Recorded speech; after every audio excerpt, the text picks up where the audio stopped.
जुन तपाईहरुले देखिरहनु भएको दृश्य रहेको छ यो गौमुखी गाउँपालिका वडा नम्बर 5 स्थित खुङको हरेक वर्षको असारको दोस्रो अथवा तेस्रो साता मंगलबार पारेर यहाँ सिद्ध र देउरालीको पूजा गर्ने गरिन्छ र यहाँ पाठा त्यसैगरी पाठीहरू बलि दिने चलन रहेको छ।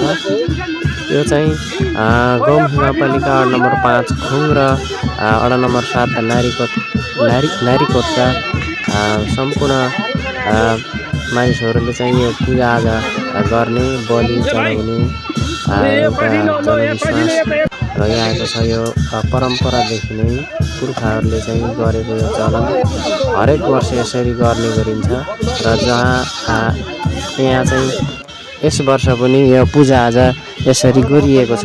तपाईहरुले यहाँ देख्न सक्नुहुनेछ दृश्यमा यो चाहिँ एक रोपनी क्षेत्रफलमा फैलिएर रहेको सिद्ध र देउरालीको छुट्टा छुट्टै दुईवटा मन्दिर रहेका छन्।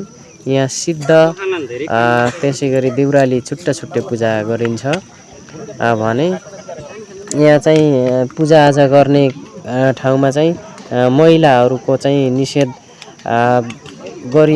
बन्देज गरिएको छ। यहाँ जुन महिलाहरू जान हुँदैन भन्ने एउटा परम्परा रहेको छ र यहाँ चाहिँ जो माता निस्किनु भएको देवीले छोएको त्यस्तो चाहिँ महिलाहरू फाटाफुट्टा रूपमा जाने गर्नुहुन्छ भने अन्य चाहिँ खासै जानु हुँदैन र यहाँ चाहिँ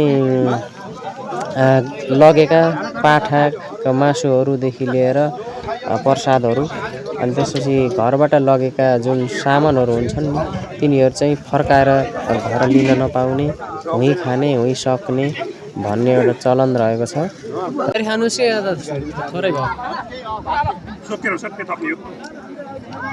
आज चाहिँ सिद्ध देउराली पूजा हुँदैछ खुङमा अनि यो यस्तो देख्न सकिन्छ काम हुँदैछ टन्नै छन् यिनी भान्साहरू चाहिँ। हाम्रो अध्यक्ष साहबले खाँदै हुनुहुन्छ र यहाँ तपाईहरुले दृश्यमा देखिरहनु भएको छ यहाँ एकदमै खानाको लागि चाहिँ यसरी यहाँ एकदमै खाइरहेको दृश्य देख्न सक्नुभयो हुन्छ तपाईहरु। र अहिले चाहिँ यहाँ नजिकै एउटा टस निर्माण गरिएको छ अनि पकाउने यो सबै कसैले खाइसकेको पनि अवस्था छ, कसैले अझै पकाउँदै हुनुहुन्छ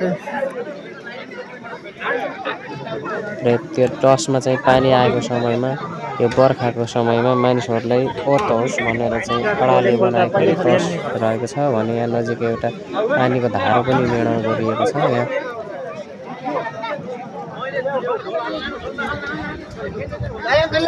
आज यहाँ खाना खाइसके पश्चात यहाँ सरसफाई गर्ने अनि त्यसपछि सबै आफ्ना घर फर्कने एउटा चलन रहेको छ। बर्खाको समय भएको कारणले गर्दाखेरि अब खाना पकाउनदेखि लिएर चाहिँ गाह्रो हुन्छ, गाह्रोका बावजुद पनि यसरी यो खाने चलन रहेको छ र म चाहिँ तपाईहरुलाई आज केही थोरै भिडियोहरू देखाइरहेको छु।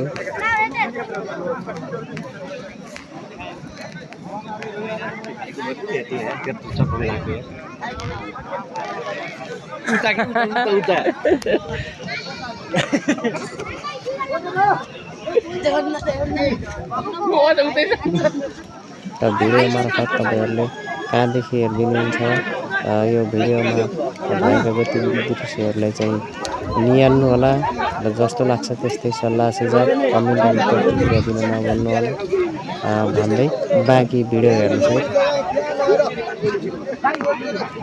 यति धेरै खाएर सक्नुहुन्छ पखाला लाग्ला अपज होला हजुरले अझै खाएर सक्नु भएन पुरै 2 घण्टा भयो त यार खान लाग्यो त यार यता त यार ल्याएनन् यता एक दिप चाहिँ खाएर सकेर फेरि अर्को पकाउन सुरु हुँदैछ।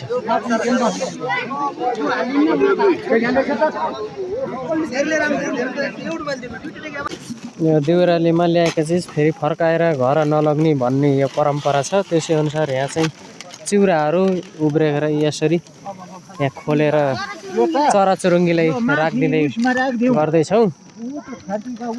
अनि मासुहरू केही पनि घर चाहिँ फर्काएर लग्न नपाइने भन्ने चलन छ।